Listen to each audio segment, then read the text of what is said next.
BBM di Indonesia naik lagi. Mungkin berita ini sudah sangat sering kita dengar, tetapi hal ini terjadi lagi di era kepresidenan Jokowi. Nah, mungkin banyak dari kalian belum mengetahui fakta-fakta menarik di balik naiknya harga BBM ini, seperti apa faktor yang menaikkan harga BBM ini, dan tentunya apa dampak dan juga solusi dari pemerintah itu sendiri untuk mengatasi harga BBM yang naik ini bagi masyarakat. Nah, mari kita bahas soalan ini di Belajar Dulu Yuk kali ini. Nah, seperti yang sudah banyak diberitakan, BBM sudah naik lagi. Awalnya BBM ini akan diperkirakan naik dari bulan-bulan yang lalu, tetapi akhirnya terjadi di bulan September ini. Alasan dinaikkannya harga BBM ini oleh pemerintah dipicu sebab membengkaknya subsidi pemerintah di bidang BBM ini. Sudah terbukti 500,2 triliun rupiah dikucurkan pemerintah hanya untuk subsidi BBM. Sedangkan jika kita alihkan ke bidang yang lain, banyak sektor yang pastinya sangat dibantu oleh subsidi ini. Mestinya uang negara itu harus diprioritaskan untuk memberikan subsidi kepada masyarakat yang kurang mampu. Dan saat ini pemerintah harus membuat keputusan dalam situasi yang sulit. Ini adalah pilihan terakhir pemerintah. Hal ini juga terjadi karena dipicu oleh naiknya harga minyak mentah dunia yang sudah menembus $100 per barel. Karena di berbagai belahan dunia manapun, harga BBM ini sudah mulai naik dikarenakan melonjaknya harga minyak mentah dunia. Hal ini juga dipengaruhi karena Amerika Serikat mengurangi sebanyak 3 juta barelnya yang akan dijual kepada dunia. Nah, sudah tentunya imbas dari kenaikan harga BBM ini akan terkena dampaknya langsung kepada masyarakat. Dampak apa saja yang ditimbulkan? Pertama, dampak yang bisa terjadi adalah semakin meningkatnya harga bahan pangan yang ada di pasar dan di sekitaran masyarakat.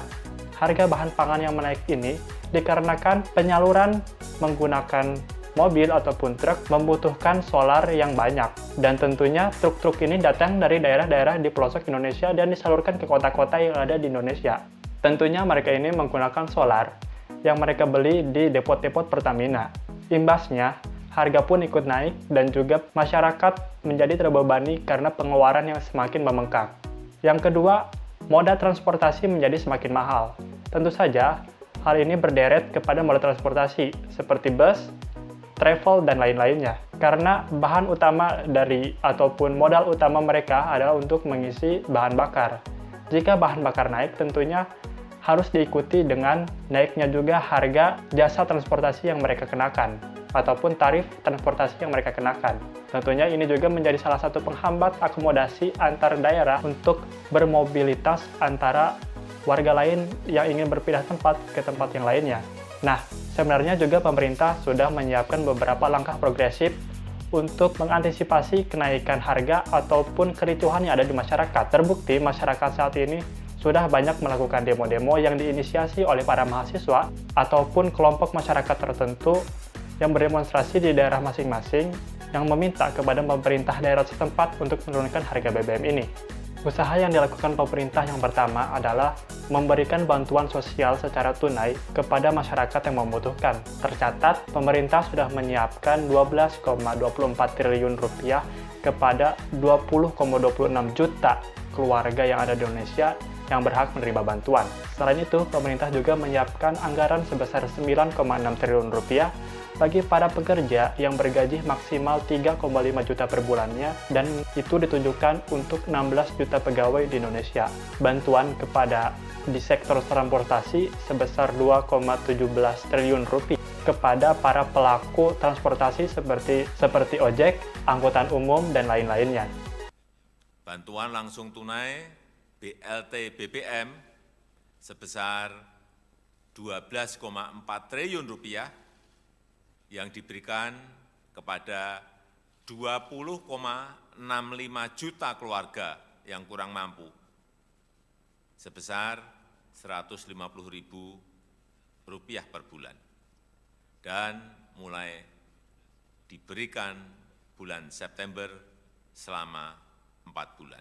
Kita juga menyiapkan anggaran sebesar 9,6 triliun rupiah untuk 16 juta pekerja dengan gaji maksimum 3,5 juta rupiah per bulan dalam bentuk bantuan subsidi upah yang diberikan sebesar Rp600.000. Dan itu dia faktor-faktor yang melatar belakangi naiknya harga BBM, dampaknya dan juga solusi dari pemerintah itu sendiri. Tentunya kita sebagai masyarakat sangat terdampak akibat hal ini. Karena mau tidak mau kita harus menyiapkan uang yang lebih besar untuk keperluan BBM ini. Dan berdampak juga kepada pengeluaran lainnya seperti kebutuhan pangan dan juga transportasi. Dan sebenarnya pemerintah juga mau tidak mau untuk menaikkan harga ini. Dikarenakan kemerosotan ekonomi dunia yang sudah terjadi dan naiknya juga inflasi yang mungkin akan terjadi ke depannya. Nah, thank you buat teman-teman yang udah nonton video aku kali ini. Buat teman-teman yang mau rekomendasiin apa aja yang bakal kita bahas selanjutnya, boleh komen di bawah. Jangan lupa like, share, dan subscribe. Terima kasih yang sudah menonton sampai akhir. Sampai jumpa di konten berikutnya. Dah.